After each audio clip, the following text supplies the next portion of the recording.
What happens when a quiet girl with a secret past faces the school's worst bullies? The moment she decides to stop hiding, everything changes. Watch until the end. You won't believe how it all unfolds. Like, subscribe, and turn on the bell so you don't miss what happens next. The morning fog clung low to the streets of Maplewood, Ohio, as Emily Harris stood in front of the school gate, clutching the straps of her backpack with tense fingers. She exhaled slowly, watching her breath evaporate into the chilly air. This was her fourth school in 3 years.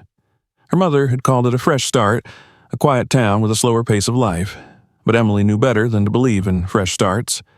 The past didn't disappear. It just followed you quietly. Lincoln High stood like a brick monolith ahead of her, its facade cracked with age and weathered by time. Students milled around the entrance, laughing, pushing, jostling, as if none of them noticed the girl standing motionless at the edge of the sidewalk. Emily drew in a breath and stepped forward, willing her heartbeat to slow. She had promised her mother she would stay invisible. No fighting, no confrontations, just keep her head down and get through the year. Inside, the hallways buzzed with first-period energy. Lockers slammed, sneakers squeaked. A couple walked hand in hand past her, not even glancing her way. That was how she wanted it. Her chestnut hair was pulled into a neat ponytail, her jeans were plain, her sweatshirt oversized. She didn't speak unless spoken to, and, even then, only softly. Her schedule was printed out and folded in her back pocket. She found her locker quickly and spent the first few hours avoiding eye contact in unfamiliar classrooms. Teachers introduced her briefly, and classmates mostly ignored her. She liked it that way. Invisibility was safety, or so she hoped. But invisibility didn't last long at Lincoln High. It was lunchtime when she encountered Brad Thompson. He entered the cafeteria like he owned the place. His broad shoulders strained the seams of his varsity football jacket, and his smug expression broadcasted dominance. Flanking him were his loyal shadows: Kyle, wiry and twitchy, and Jake, who looked like he bench-pressed weights for fun. The three of them scanned the room like hunters. Emily had taken a seat at a small table near the back, facing the wall. She was halfway through her sandwich when a tray slammed down in front of her. "Well, well," said Brad, dragging out the words. "New face." Emily looked up, expression neutral. "Hi, I'm Brad. This is my school." She didn't respond, keeping her eyes on him. He smirked and sat down across from her, not waiting for an invitation. Kyle and Jake stood beside him, arms crossed. "You new girls always think you're above it all. Where you from?" "Detroit," she said simply. "Ooh," Kyle jeered, "big city girl." Brad leaned in, elbows on the table. "Here in Maplewood, we do things differently. There's a system. Newcomers pay respect." Emily blinked. "Respect?" $5 a day, he said casually. "Covers protection. Insurance, you know. A small price to pay for staying out of trouble." "I don't want trouble," she said quietly, her jaw tightening just slightly. "Then it's perfect," Jake added. "Pay up and we'll all get along just fine." Emily's fingers twitched beneath the table.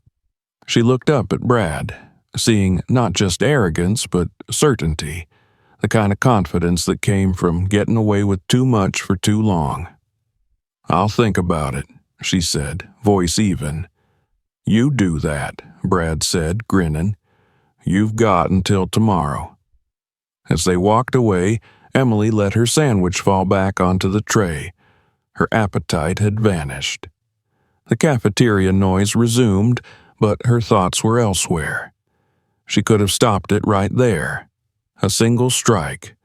One well-placed hook to the jaw, and Brad wouldn't have been laughing. But her mother's words rang in her ears. "No more fights, Emily. Please. No more headlines. I can't go through that again." Her mother, Sarah Harris, was the only person in the world who understood what it meant for Emily to be dangerous. Not just skilled, dangerous. Because behind Emily's quiet demeanor was 4 years of elite training in Detroit's toughest MMA gym.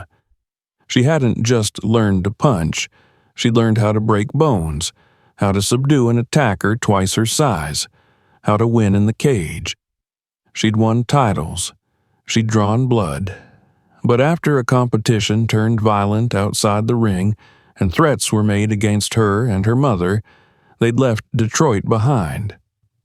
Just be a normal girl, her mother had begged. But normal wasn't who Emily was. After school, she walked home. Every step weighted with the decision she knew was coming. Her boots crunched the damp leaves underfoot as she passed the quiet houses of Maplewood. This town wasn't dangerous, not in the way Detroit had been, but cruelty wore a different face here. One that smiled when it hit you. At home, the smell of garlic and tomatoes filled the kitchen. Her mother stood at the stove, still in her scrubs, tired eyes but smiling. "How was school, sweetheart?" she asked.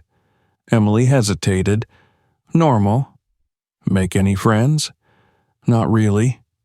Sarah nodded and stirred the sauce. "It takes time. People are different here." Emily sat at the table and watched her mother work.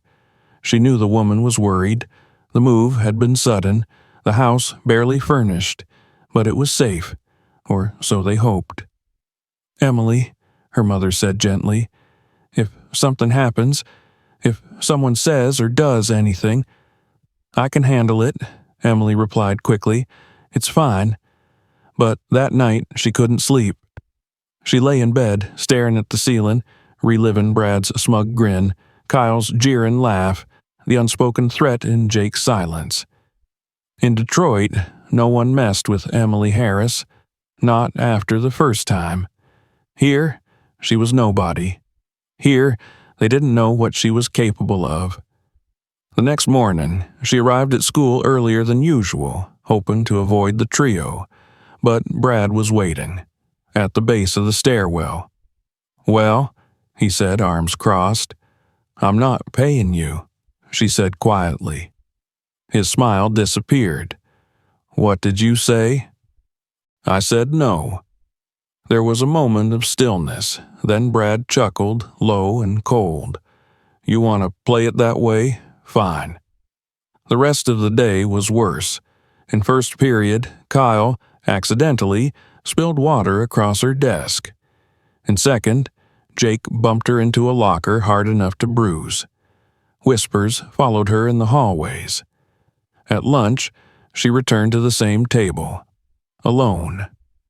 Brad approached, louder this time with half the football team behind him. "Word is," he announced, "Detroit's finest thinks she's too good for our traditions." Conversations hushed, all eyes turned. Emily said nothing. She kept eating. Brad snatched her tray and tipped it forward, dumping its contents into her lap again. Hot soup soaked through her jeans. Laughter erupted. "Oops," he said mockingly. "Clumsy me." Emily sat still, dripping and silent. Brad leaned down. "You made a mistake, sweetheart." She looked up at him, and for the first time there was no fear in her eyes. "You did," she said. Then she stood, picked up her backpack, and walked out, leaving behind a silence thicker than the soup on the floor. Emily stood in the school bathroom, her soaked jeans clinging to her legs, the smell of soup still lingering on her clothes. She gripped the sink, staring into the cracked mirror above it. Her hands were trembling, but not from fear. It was restraint. 4 years of controlled training demanded discipline, demanded calm, but something inside her was beginning to splinter. The laughter, the whispers, the silent stares in the cafeteria. None of them knew who she really was. That restraint had cost her pride, and tomorrow it might cost her something more. She didn't cry. She didn't scream. She cleaned herself up as best she could, changed into her gym sweatpants from her locker, and left the school quietly. At home, her mother was already preparing dinner. The aroma of sautéed onions filled the air. "Emily," her mother said as she stepped through the door, "you're home early." "Didn't feel well," Emily lied. Sarah turned from the stove, concern written all over her face. "What happened?" Emily shook her head. "It's fine." Sarah stepped forward and took her daughter's hands. "Did someone hurt you?"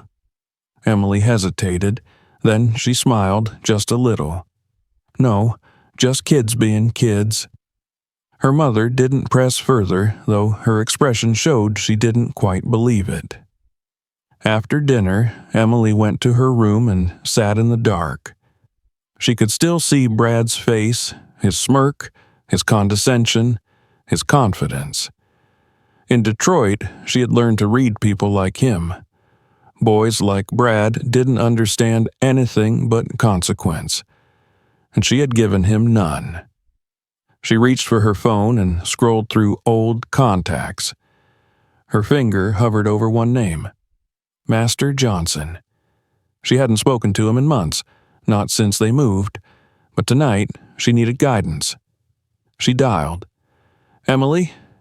His voice came warm and deep after the second ring. "Is everything all right?" She took a breath. "I need advice. Tell me everything." She did. The move, the promise, the threats, the soup, every detail. When she finished, there was a pause. "I see," he said finally. "You kept your word. You didn't act with violence." "But I wanted to," she admitted, "so badly." "Of course you did," he said gently. "That feeling is natural. You were humiliated. But Emily, what matters isn't how strong you are, it's what you do with it." "I'm tired of hiding," she whispered. "I know," he said, "but don't let anger decide for you. If you do act, act smart. Don't fight at school. No teachers, no cameras, no damage you can't undo. Do it once. Do it clean." Emily nodded, even though he couldn't see her. "Thank you." "Emily?" "Yes?" "You have the right to defend yourself, but don't forget who you are." The call ended. She lay awake that night, the words echoing in her mind. Her fists clenched beneath the blanket, not in rage, but in decision. She had reached her limit. The next day passed slowly. Brad didn't approach her. He didn't need to. The cafeteria stunt had already cemented the power dynamic in his favor. Whispers followed her through the halls. "Soup girl," someone snickered. "Detroit drama queen," said another. But Emily said nothing. She watched, waited. After school, she stayed behind in the library pretending to read. At 4:05, she stepped outside into the cool afternoon. The parking lot was nearly empty, just a few straggling cars and shadows stretching across the pavement. She knew Brad had a football practice. She also knew he usually left alone. At 4:17, she saw him emerge from the gym, tossing his duffel into the bed of his truck. "Brad," she called. He turned, surprised, then grinned. "Well, if it isn't Soup Girl," he said, stepping toward her. "Come for round 2? I want to talk." "I'm listening," he said with false patience.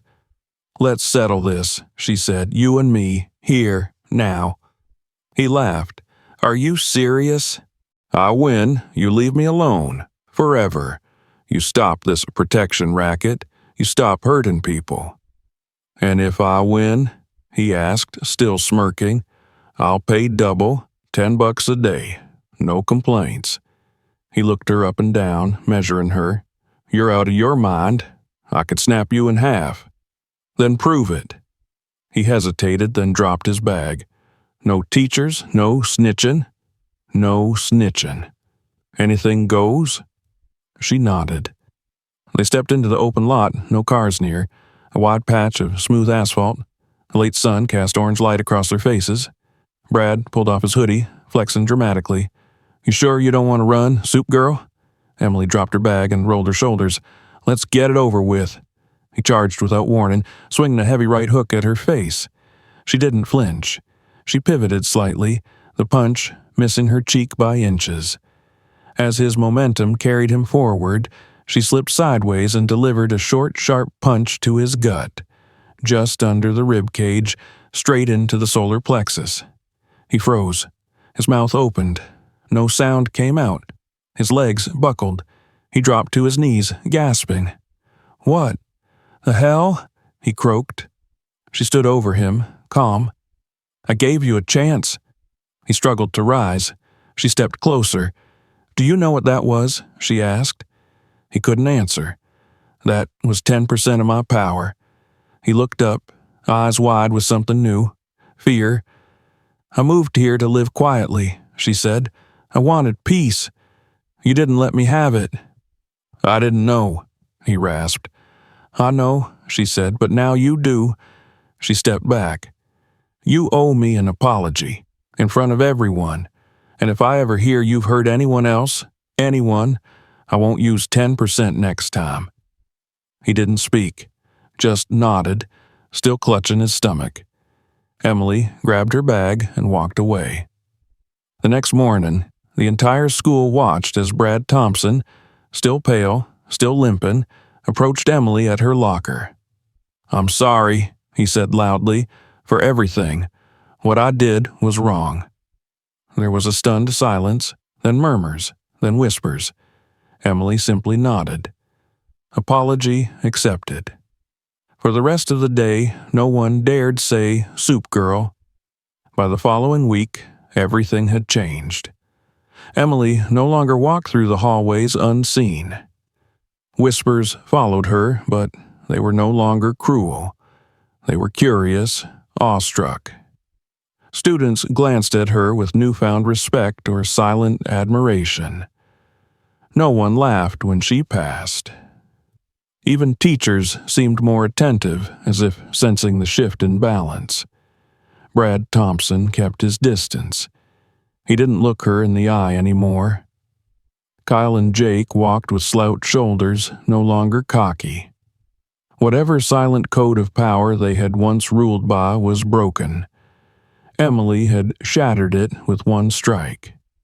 She didn't seek attention. She didn't brag. She simply moved through the school the way she always had.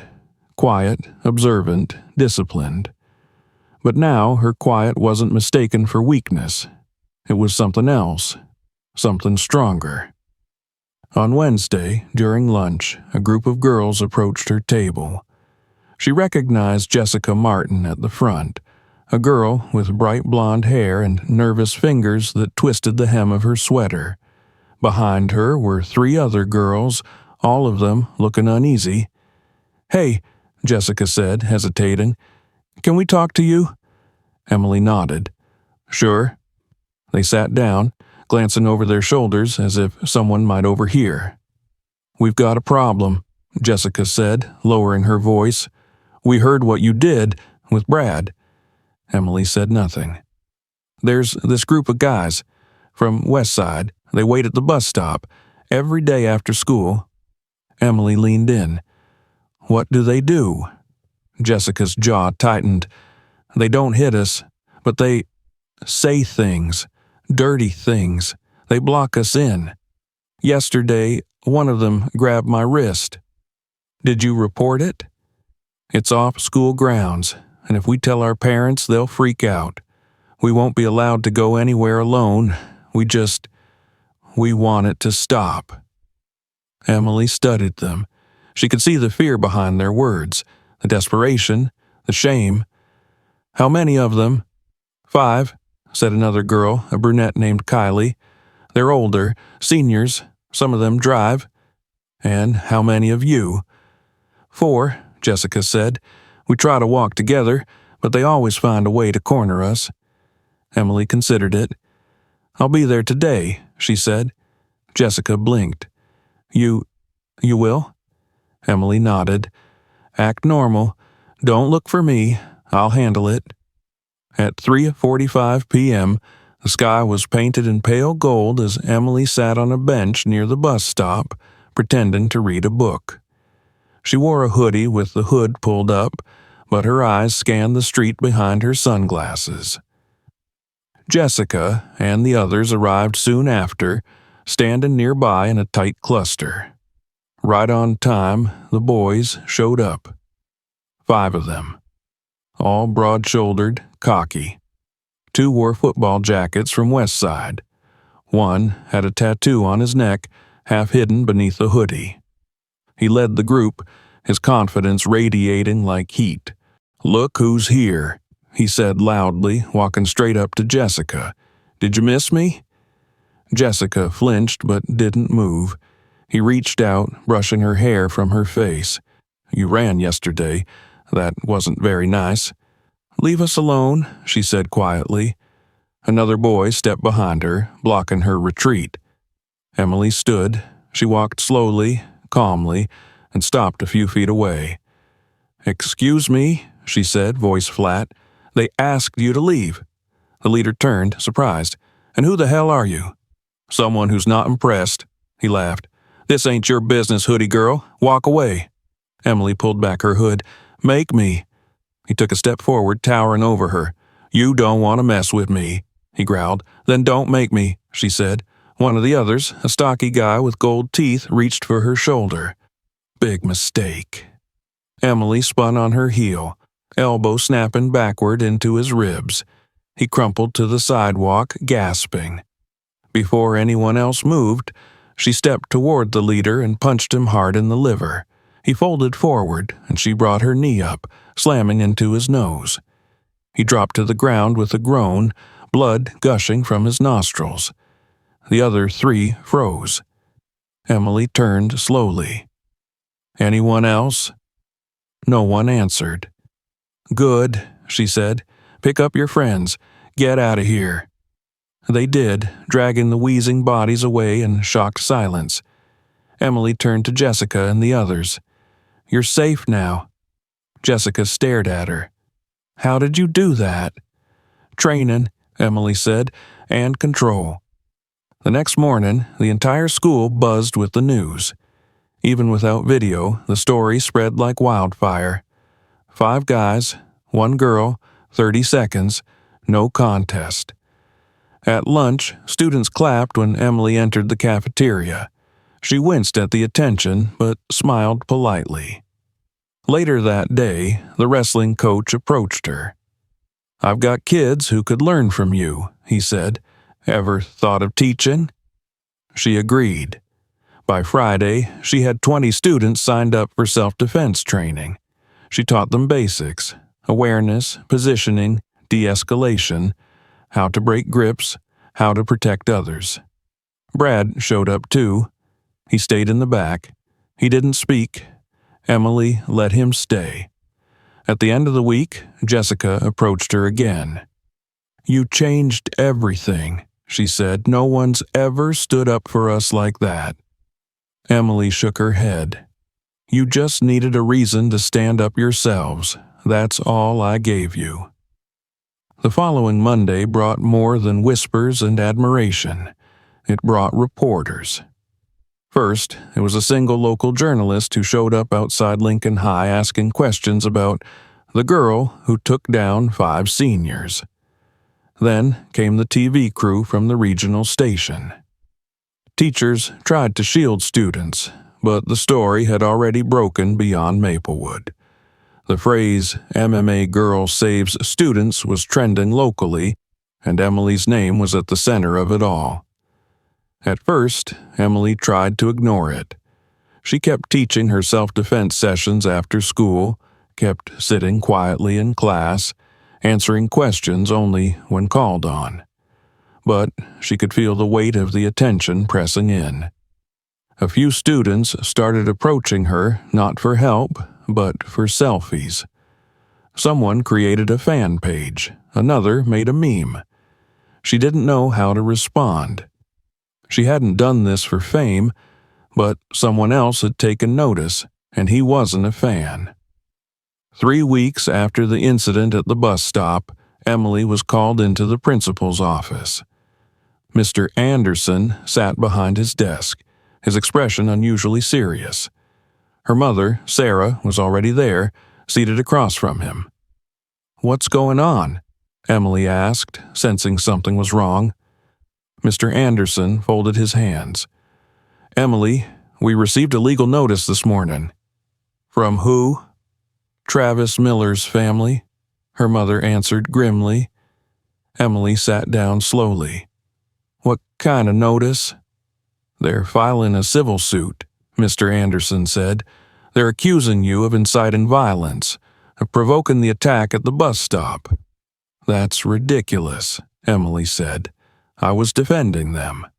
"We know that," her mother said quickly. "We have witnesses. But his father has powerful lawyers. They're arguing that your actions caused psychological trauma that escalated his behavior in a later incident." Emily blinked. "What incident?" Mr. Anderson looked pained. "Travis attacked a girl from another school. It was serious. He was arrested last week, but his lawyers are trying to claim your public humiliation triggered it. They're trying to make you look like a dangerous influence."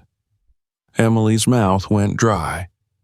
"They're trying to bury the original assault under a counter-accusation," Sarah added. "Classic tactic, shift the blame." "They won't win," Mr. Anderson said firmly. "But it's going to court." Emily didn't speak for a long time. Finally, she said, "Let them." The weeks that followed were some of the most difficult of her life. Reporters now waited outside her house. She stopped checking social media. Her self-defense sessions shrank as some parents grew anxious about her legal status. Her mother took time off work to help build her case, but she wasn't alone. Jessica and the other girls testified on her behalf. So did bystanders who had seen the incident. Even Brad, hesitant but sincere, gave a written statement supporting her character. The school faculty stood behind her. The student body organized a petition in support. On the day of the trial, the courtroom was packed. Travis's lawyer opened with an emotional plea, painting Travis as a young man humiliated and broken by a violent girl with military-grade training. They showed edited footage from old competitions, slow-motion replays of Emily's fights, twisted into a narrative of aggression. But the truth was stronger. Jessica took the stand, voice trembling at first, but growing stronger. "Travis and his friends weren't joking. They weren't flirting. They were threatening us. He grabbed me." Emily stopped him. The prosecutor asked Emily about her training. "I've trained in MMA for 4 years," she said clearly. "I've won fights, yes, but in every competition I was taught to control my strength. What I used that day was minimal force. I never aimed to injure, only to protect." The defense lawyer tried to rattle her. "Why not run away?" "I could have," she said, "but what about the others? The girls who couldn't run? Should they be left to suffer just because I know how to help?" The jury listened. Witness after witness described how Emily's actions had protected, not harmed. A local shopkeeper even provided surveillance footage from a nearby store that showed the moment Travis reached for Jessica's arm. In the end, the evidence was overwhelming. The jury returned within an hour. Emily Harris is found not liable on all counts. The courtroom erupted in quiet applause. Her mother hugged her tight. Jessica and the others cried. Reporters scrambled to file stories.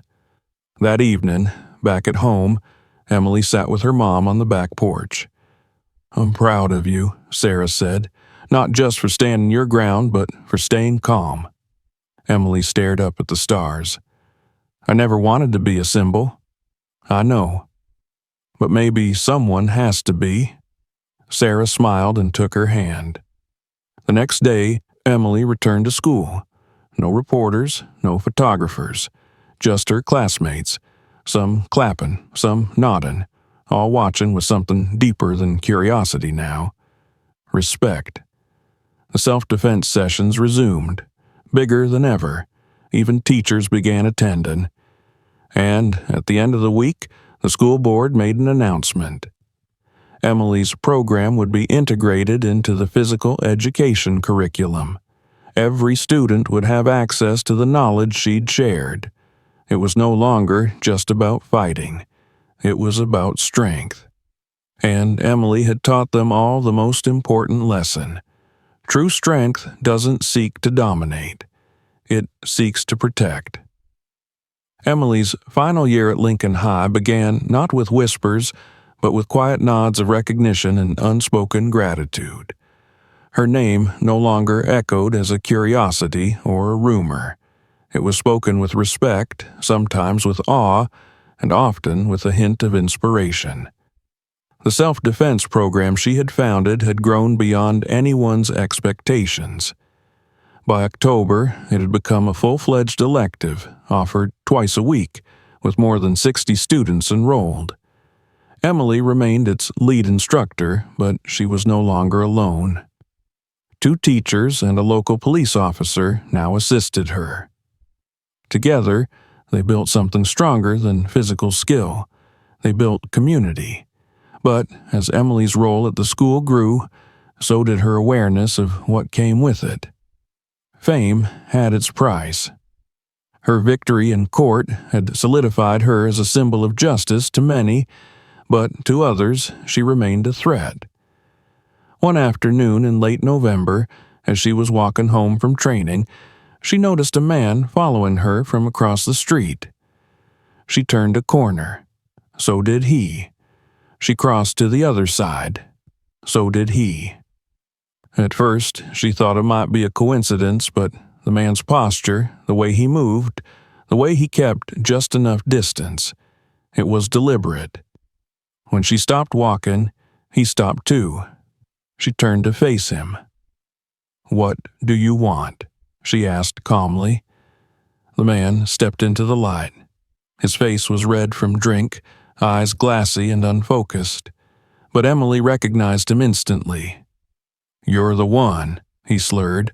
"You're the little—" "Mr. Miller," Emily said, "you shouldn't be here." Travis's father staggered forward. "My boy's in lockup because of you. You made him weak." "No," Emily said. "He made his choices. He hurt people. That's why he's in there." "I should have stopped you back then," Miller growled, "but I'll fix it now." He lunged. Emily stepped aside. His arm missed her completely, and he stumbled forward. She didn't wait. She pivoted behind him, wrapped her arm around his wrist, and pulled him off balance. He landed hard on the sidewalk, groaning. Before he could rise again, she knelt beside him and looked him in the eyes. "I'm not afraid of you," she said. "I never was. But if you touch me again, I will end this in a way you won't walk away from." She stood and called the police. Within minutes, a patrol car pulled up. She showed the responding officer her ID, explained what happened. The officer reviewed footage from a nearby security camera. Everything was recorded. Miller's threats, his aggression, his fall. He was taken into custody for attempted assault and intoxication in public. The next day, the school was buzzing again, but not in fear, in admiration. He followed her. She dropped him like nothing. She didn't even hit him hard. She called the cops, controlled, calm. Emily didn't speak about it. She returned to her classes. She taught her sessions. But she couldn't stop thinking. What if next time it wasn't just one man? What if it was a group? What if they didn't come for her, but for her students? That evening at dinner, she looked at her mother. "We need to talk." Her mother put down her fork. "What happened?" Emily explained the encounter. Her mother's face paled, but she didn't interrupt. When Emily finished, she leaned back in her chair and said, "I'm not afraid, Mom, but I need to think about how to keep everyone else safe." "You already do," her mother said softly. Not enough. You can't carry the whole world, Em. I don't want to, she said, just the part I can reach. In December, the district superintendent visited the school and sat in on one of Emily's classes. Afterward, he pulled her aside. You've built something remarkable here, he said. We want to expand it. Other schools, other towns. Emily agreed, under one condition. The program wouldn't be about fighting. It would be about confidence, courage, and responsibility. Teach them how to defend themselves, she said. But more than that, teach them when not to fight. Teach them how to lead. By January, Emily was traveling to nearby towns on weekends, holding workshops in school gyms and community centers. At first, it was just students. Then teachers came. Then parents. By spring, her email inbox was full of messages from across the state. Requests for advice, invitations, stories from kids who said, "Because of you, I stood up." Graduation came quickly. On the final day of school, Emily stood on stage in her cap and gown, looking out over the crowd of classmates, teachers, and families. She hadn't planned to speak, but when Principal Anderson called her name and handed her a special certificate for service to the community, the auditorium erupted in applause. He turned to her and handed her the microphone. She took it slowly, then breathed. I moved here to disappear, she said. I wanted to be just another face in the crowd. But life doesn't let us hide forever. The truth always comes out. Who we are, what we believe, what we're willing to fight for. She paused. You all know what happened this year. Some of you were there. Some of you heard stories. Some of you trained beside me. And maybe you think I'm strong because I know how to fight. But that's not what makes anyone strong. Real strength is knowing what's right and having the courage to act even when you're scared, especially when you're scared. Another pause. Silence filled the auditorium. I don't know where life will take me next, but I know who I am now. And that's because of all of you, because of this place, this town, this school. You made me stronger, and I hope in some way I made you stronger too. The standing ovation was loud and long. After the ceremony, students surrounded her. Some cried, some laughed, some just said thank you. Brad approached her near the parking lot, awkward in his dress shirt. You changed everything, he said, for real. I thought being tough meant being feared. You showed me it means the opposite. You've come a long way, Emily said. Keep going. He hesitated, then smiled. If you ever need backup, I owe you. Jessica and the others hugged her goodbye. The school board presented her with a plaque for leadership, courage, and change. And then it was time to go.